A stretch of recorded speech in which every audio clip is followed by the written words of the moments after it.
A'udzu billahi minasy syaithanir rajim. Bismillahirrahmanirrahim. Assalamualaikum warahmatullahi wabarakatuh. Waalaikumsalam warahmatullahi wabarakatuh.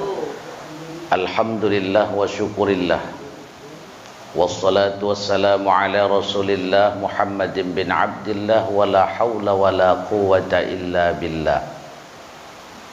Rabbi shrah li sadri wa yassir li amri wahlul 'uqdatam min lisani yafqahu qawli. Qala Allah Ta'ala fi kitabihil karim. A'udzu billahi minasy syaithanir rajim. Bismillahirrahmanirrahim. Subhanalladzi asra bi'abdihi laylan minal masjidil haram ilal masjidil aqsa alladzi barakna hawlahu linuriyahu min ayatina innahu huwas sami'ul basir. Shadaqallahul azim. Ahli bait keluarga yang insyaallah sama-sama kita hormati. Seterusnya Bapak dan Ibu, orang-orang tua saya, para jamaah Ikatan Pengajian Panis Rumpun, Sigambal dan sekitarnya, yang mudah-mudahan insyaallah dirahmati oleh Allah Subhanahu wa ta'ala. Syukur alhamdulillah. Mari kita sampaikan kehadiran Allah Subhanahu wa ta'ala di atas nikmat dan rahmat yang telah Allah berikan kepada kita. Sembari pula tentunya salawat dan salam kepada junjungan kita Nabi besar Muhammad Rasulullah sallallahu alaihi wasallam. Allahumma salli ala sayyidina Muhammad wa ala alihi wa sahbihi wa sallim. Insyaallah mudah-mudahan dengan rasa syukur kita serta salawat dan salam yang senantiasa kita sampaikan, kita lazimkan kiranya amal ibadah kita hari ini dijadikan oleh Allah menjadi amal ibadah yang diridhoi oleh Allah, dirahmati oleh Allah, dan mudah-mudahan Allah jadikan pula lah hendaknya amal ibadah yang kita laksanakan hari ini menjadi amal ibadah yang nantinya menjadi penolong kita, pelindung kita, menjadi pembela kita, penerang dan menjadi teman kita tatkala kita sudah berada di alam kubur kita masing-masing. Karena sesungguhnya Bapak Ibu orang tuaku yang dirahmati Allah, betapa sempitnya alam kubur, betapa gelapnya dalam kubur, dan betapa sepinya alam kubur jika kita masuk ke dalamnya tanpa membawa bekal ke hadapan Allah Subhanahu wa ta'ala. Berapa banyak, kata Allah, saudaraku, para ahli kubur yang menyesal bahkan meminta kembali kepada Allah untuk dihidupkan kembali walau itu 5 menit, karena menyesal kembali ke hadirat Allah tanpa membawa bekal amal ibadah di hadapan Allah Subhanahu wa ta'ala. Tapi sayangnya hal itu tak dapat lagi dilakukan. Penyesalan tinggallah penyesalan. Maka oleh karenanya di sisa umur yang Allah titip kepada kita ini, mari sama kita gunakan untuk terus menambah bekal kita, menambah amal ibadah kita, untuk nantinya menjadi bekal di hadapan Allah Subhanahu wa ta'ala. Amin ya Allah, amin ya Rahman, amin ya Rabbal Alamin. Ahli bait keluarga serta Bapak Ibu orang tua saya, para jamaah yang dimuliakan Allah Subhanahu wa ta'ala. Kalau bicara Isra Mi'raj, hampir tiap tahun umat Islam ini melaksanakan Isra Mi'raj. Kalaupun yang agak berkurang-kurang tahun yang lalu. Kenapa? Covid. Sehingga aku sudah Covid semuanya tak copit. Tak copit semuanya. Jadi Bapak Ibu orang tuaku yang dirahmati Allah, Isra Mi'raj ini bukan asing lagi bagi umat Islam. Tapi coba kita mari berangkat dari ayat yang dibacakan oleh ibunda kita tadi, yang diabadikan Allah dalam kitab Quran pada surah Bani Israel ayat 1. Apa kata Allah? Bismillahirrahmanirrahim. Subhanalladzi asra bi'abdihi laylan minal masjidil haram ilal masjidil aqsa. Ayat ini Bapak Ibu diawali Allah dengan kalimat subhana, yang kalau secara tafsirnya subhana ini berarti satu peristiwa yang sungguh luar biasa. Sungguh luar biasa. Sehingga kemudian Bapak Ibu orang tua saya, akibat peristiwa Isra dan Mi'raj ini, ketika itu tidak sedikit yang sudah Islam akhirnya murtad lagi. Kenapa? Karena dianggap ini peristiwa tidak masuk akal. Padahal Bapak Ibu yang dirahmati Allah, kalau kita telusuri dengan sebenarnya, bukan tak masuk akal, bahkan mudah bagi Allah. Kenapa? Karena judulnya Rasul itu diperjalankan. Kalau diperjalankan, berarti Muhammad bukan berjalan sendiri. Satu contoh Bapak Ibu, kalau misalnya kita berjalan dari kota Sigambal ini menuju kota Medan dengan jalan kaki, kira-kira berapa hari nyampenya? Seminggu kita bilang. Dari Sigambal kota Medan 1 minggu. Dengan apa? Jalan kaki. Tapi ketika diperjalankan oleh kereta api, berapa jam nyampenya? Ini baru kereta api yang jalankan. Baru kereta api yang menjalankannya. Sudah hitungan jam. Konon pula lah Allah yang memperjalankan. Nah, konon. Tapi apakah subhana itu hanya cuma menggambarkan bahwa suatu peristiwa luar biasa saja? Tidak. Kalau kita tarik ke sisi lebih jauh, ayat ini diawali dengan Allah dengan kalimat subhana, maha suci. Artinya apa? Artinya bahwa Allah mengundang Rasulullah SAW untuk berjumpa dengan Allah. Maka kalau orang yang hendak berjumpa dengan Allah, Allah Zat yang maha suci, maka yang datang pun tak boleh kalau tak suci dulu. Makanya dalam sejarahnya ketika itu Rasul dibedah dulu, dioperasi dulu.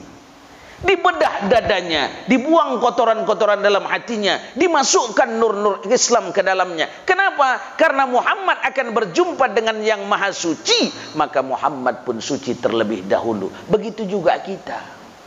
Makanya kalau kita buka dalam syarat beramal ibadah, syarat sah beramal ibadah itu pertama apa? Suci dulu, suci tempat, badan dan pakaian. Suci dulu.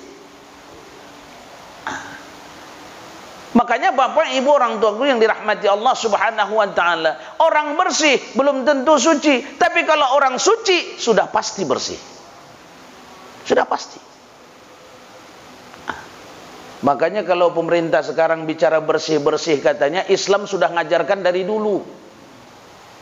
Dari dulu. Kalaulah umat Islam nih mandi, dia katakan sampai 1 jam lamanya mandi, gosok sana gosok sini, siram sana siram sini, 1 jam dia bersih. Iya, suci belum. Belum. Buktinya dia belum suci, belum bisa dia sholat sebelum berwuduk lebih dulu. Itulah indahnya Islam itu. Tapi cukupkah penyucian itu saja? Tidak. Tak cukup itu saja. Kenapa? Karena Allah berikan kepada manusia itu 2 bekalnya. Apa itu? Bismillahirrahmanirrahim. Wa asbaghu alaikum ni'amahu zahiratan wa batinatan. Sudah kuberikan kepada kamu 2 nikmat, kata Allah. 1 nikmat zahir, 1 nikmat batin. 1 diri zahir, 1 diri batin. Maka pembersihan juga tak cukup secara lahiriah saja, tapi juga secara batiniah. Kalau pembersihan secara lahiriah ini mudah, ini gampang. Kenapa? Syaratnya cuma pakai air, yang paling tinggi air bercampur tanah. Kalau dalam bahasa syariat ini dikatakan dengan disama. Inilah yang paling tinggi, pembersihan secara lahiriah. Pembersihan diri kita ini dari jahil, hadas dan najis paling tinggi cuma air bercampur tanah. Syaratnya cuma 3, hilang warna, hilang bau, dan hilang rasa. Hilang warna dilihat dengan mata, hilang bau dicium dengan hidung. Kalau hilang rasa, diapain? Ya, hilang bau dicium. Contoh tangan kau dah najis, cium pula banyak, udah dicuci cium. Oh, udah tidak ada lagi baunya tong, ya kan? Tidak ada lagi pula. Oh iya, 1 syarat lewat. Masuk, udah hilang bau, maka lihat ada warna tidak lagi, dilihat. Oh, tak ada lagi warna. Hilang bau, hilang warna, hilang rasa, diapain? Memang dijilat, memang betul dijilat. Itulah membuktikannya. Sampai apa? Sampai hilang rasanya. Begitu juga dalam beramal ibadah. Baru sampai dia kepada hakul yakin tuh kalau betul dia merasakan kehadiran Tuhannya tatkala ia beramal ibadah. Makanya kata Rasul apa? Man lam yazuk lam yadri. Siapa yang tidak merasa maka tak tahu dia. Contoh, dokat awak dengan air, apa rasanya, Bu? Kalau dokat sama air apa rasanya? Dingin. Kalau dokat sama api apa rasanya? Panas. Coba dokat sama Allah, apa rasanya? Panas dingin. Tak kadang panas, tak kadang dingin, Ustaz. Kok topat panas, panas, Ustaz. Kok topat dingin, dingin, katanya. Panas dingin. Makanya pembersihannya tak cukup secara lahiriah. Dibersihkan secara lahiriah, maka masuklah dia kepada secara batiniah. Makanya jenazah itu pun, jenazah itu ketika dia akan dikembalikan kepada Allah, tak cukup mandinya cuma satu. Mandi jenazah itu dua. Dua mandi jenazah itu. Mana mandi jenazah itu dua, Ustaz? Yang pertama mandinya mandi jasad. Mana itu? Dibersihkan dia sampai kemudian, maaf Bapak Ibu yang dirahmati Allah, segala lubang dibersihkan. Tak kadang mohon maaf, lebih bersih lagi mayat itu ketimbang yang memandikan. Lebih bersih mayat itu. Kenapa? Tak payah. Jenazah itu, mayat itu tadi dimandikan dia, segala lubang dibersihkan. Yang memandikan macam mana? Usahakan segala lubang, lubang hidung pun payah membersihkannya. Aja, ya kan? Lebih bersih. Sudah dibersihkan jenazah tadi Bapak Ibu, dibersihkan dari atas sampai ke bawah, segala lubang dibersihkan, najis dibersihkan. Kemudian apa? Diudukkanlah dia. Selesailah mandi jahirnya, diudukkan. Selesai mandinya? Belum. Makanya disambunglah kemudian dengan mandi ruhaniyahnya. Mana itu? Itu yang dikenal secara syariat dengan air 9. Itu. Apakah air 9 ini main siram-siram saja tanpa makna? Tidak.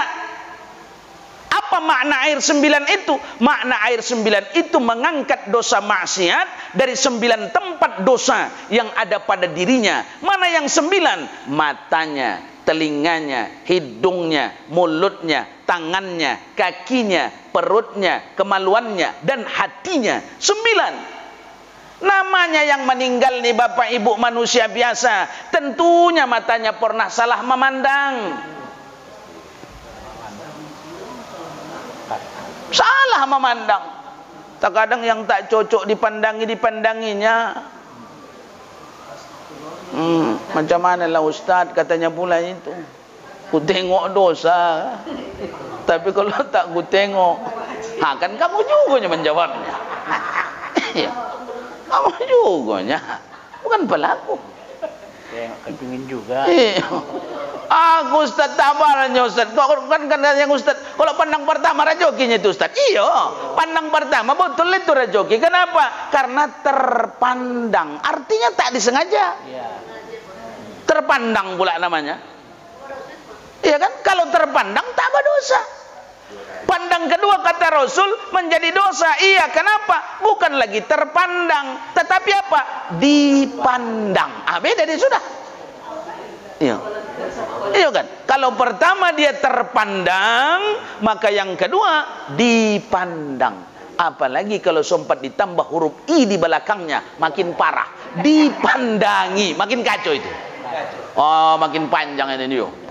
Kalau itu gawat kita, makin panjang. Iya.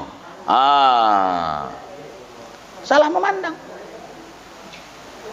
Makanya diangkatlah itu dari air 9 itu. Kenapa? Karena matanya pernah salah memandang. Yang kedua, telinganya. Namanya dia manusia biasa. Tentunya telinganya pernah salah mendengar. Terkadang mohon maaf Bapak Ibu yang dirahmati Allah, tetangganya bertongkar laki bini, bukan pigi dia, cocok pula dia mendengarkannya. Bertongkar siapa sih butet? Siapa? Sama lakinya. Apa masalahnya? Diam aku dulu, aku dengarkan. Dengarkan.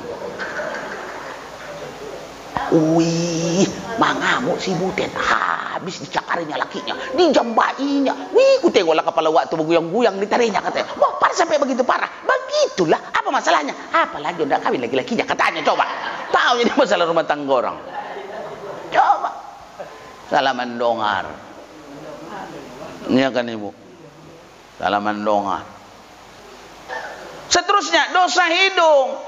Namanya manusia biasa Bapak Ibu, tentunya selama hidupnya pernah dia salah penciuman. Bukan pelaku katakan Bapak Ibu mencium-mencium yang macam-macam mana, tidak. Tapi terkadang Allah menguji penciuman awak tu. Mamasak tetangga awak tak cocok aromanya sama hidung awak, mengupat-ngupat awak pengantamnya itu. Apanya kini masak kawan yang parah lah pula ini. Buat apanya nih? Yang parah. Cobalah. Coba. Seterusnya mulutnya, namanya manusia biasa dia, tentunya mulutnya pernah salah berbicara. Coba, mulut ini paling parah dosanya. Badusta dosa, mencaci dosa, mengupat dosa, mengatai dosa, ya kan? Teringatnya dosa juga itu. Ya kan ada itu. Oh cik apa? Aku tak apalah menceritani cik yo katanya. Tapi teringatnya ini katanya. Itu juga itu air bedanya itu. Ya kan? Coba. Tak kadang Bapak Ibu yang parahnya udah tahu awak dosa, bukan pergi awak. Bukan pergi makin cocok pula rasa di situ. Cocok. Makin cocok. Yang parah. Terus teranglah Bapak Ibu, apalagi macam aku di komplek tinggalnya di perumahan. Oh Tuhanku, balaga dindingnya rumah. Oh tidak boleh tomat pun nanti 2 jam lamanya. Habis lombek tomat waktu di papi citi orang tu. La ilaha illallah, na'udzubillahi min dzalik. Coba. Mana lagi? Namanya manusia biasa Bapak Ibu yang meninggal nih, tentunya tangannya pernah salah memegang, pernah mungkin mengambil yang bukan haknya. Kakinya pernah salah melangkah ke tempat maksiat. Tak apalah aku bilang ibu ke KPKP, tidak. Cuma terkadang udah tahu ibu neraka tak pergi pula ibu. Makin cocok di situ. Udah tahu nyok neraka. Kenapa udah tahu neraka Ustaz? Iyo, nampak awak pula berkumpul kau nak 3 orang. Iyo kan lagi berkumpul. Datang awak cerita apa kamu katanya. Itu tapi siapa tuh baru pulang sama lo. Oh pantas. Makin cocok juga. Udah tahu nggak mengatai di situ? Bukan pergi awak. Makin cocok pula awak di situ. Oh panjangnya lagi berkumpul tuh. Wih jam berapa nih ke? Udah jam 10. Wih pulang aku yang belum memasak aku katanya. Udah 3 jam kita berkumpul nih tak terasa katanya. 3 jam berkumpul katanya tak terasa. Beramal ibadah tahannya ke 3 jam. Kalau berkumpul 3 jam tahan. Iya kan? Kalau beramal tahannya ke 3 jam. Usahakan 3 jam. Kita tengoklah nanti Ramadan nih. Biasanya kan kok Ramadan imam bergantian itu kan jadwalnya kan malam ini syanu malam ini kan begitu kan? Oh, malam ini jadwal siapa? Jadwal Ustaz ini. Wih, di rumah lah aku tarawih katanya. Mengapa? Yang lamaan Ustaz nih katanya. Cobalah. Coba. Yang lamaan Ustaz nih katanya. Mengapa kau bilang? Wih, biar tahu kau ya 7 kali ku baca belum bangkit Ustaz tuh katanya. Entah apa dibacanya katanya. Padahal itu juga nya dibaca Ustaz tuh. Itu juga jadi bacanya, cuma agak lama pembacanya, kan begitu saja. Iya, coba. Aku di rumah laku terawih katanya. Ada yang begitu bu? Ada kan? Datang orangnya enggak? Datang orangnya? Aku bertanya. Ada begitu ada kata ibu itu datang orangnya aku bilang. Aku bertanya bukan apa-apa. Takut aku beta singgung dia. Itunya makanya aku tanya datang orangnya apa tidak. Iya.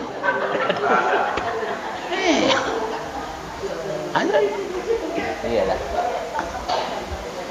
Seterusnya dibersihkan lagi dia dari mana dosa kemaluannya. Mungkin istinja pernah tidak suci.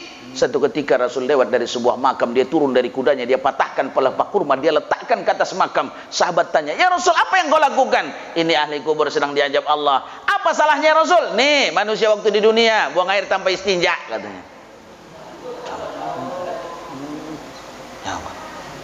Cuman lah Ustaz, terkadang tak ada air Ustaz. Tak ada air pakai daun. Tak ada daun Ustaz pakai batu.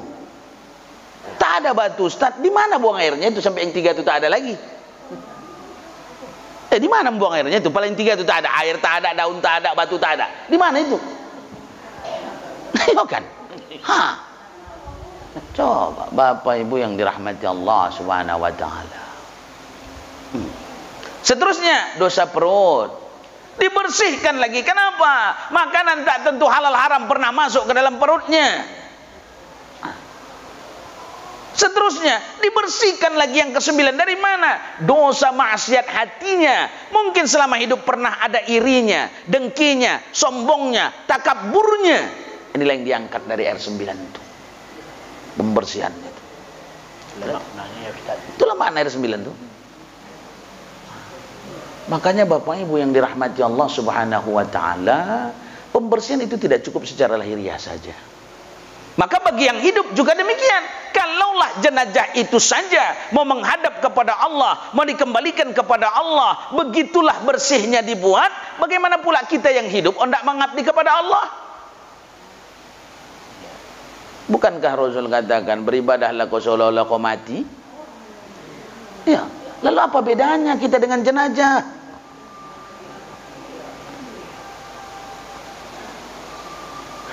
Bapak Ibu yang dirahmati Allah Subhanahu wa taala. Jadi kalau begitu Ustaz, apa yang mau dibersihkan? Setelah zahirnya kita bersihkan, masuklah kemudian batiniyahnya kita bersihkan. Dari apa?